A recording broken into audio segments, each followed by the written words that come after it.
I want to give you 3 simple tips that are going to help accelerate your board director career. The first tip I'm going to give you is you must have a game plan.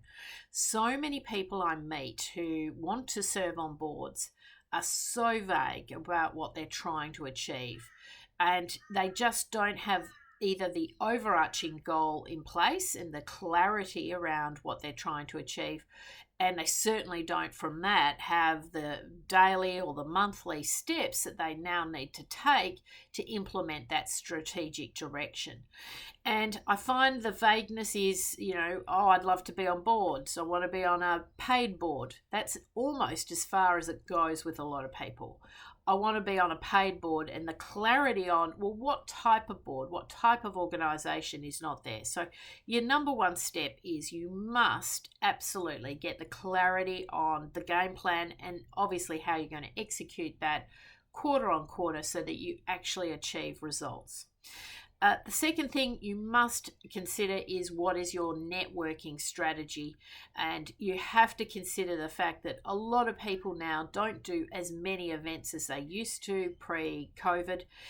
You're going to have to think of a strategy to leverage the power of LinkedIn. So my number 2 tip is absolutely leveraging the power of the LinkedIn mechanism to reach out, establish connections, build rapport.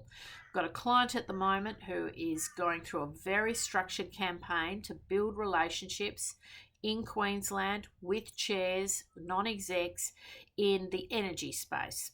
And, he's so methodical about it. Every week there is activity, outbound reach happening. And even from a very flat start, not having a prior relationship, he is building rapport. Conversations are happening. Intimate details are being shared with this individual about the company and their strategic direction and some of the challenges that they're facing.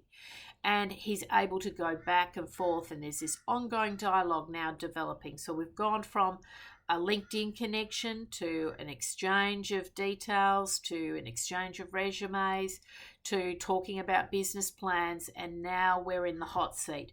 We are well placed now to keep in touch with those individuals to eventually, hopefully, secure board appointments. And then the third piece is really around your thought leadership strategy. And I think a lot of people get this whole idea of thought leadership completely wrong.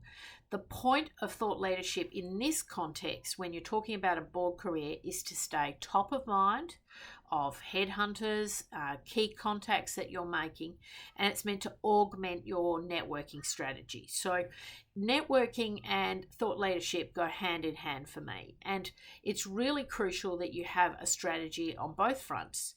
But the key with the thought leadership is you need to be showing up on people's LinkedIn feeds. You need to be showing up in people's minds so that they remember to circle back to you, and it makes all of the networking and the outbound reach that much easier.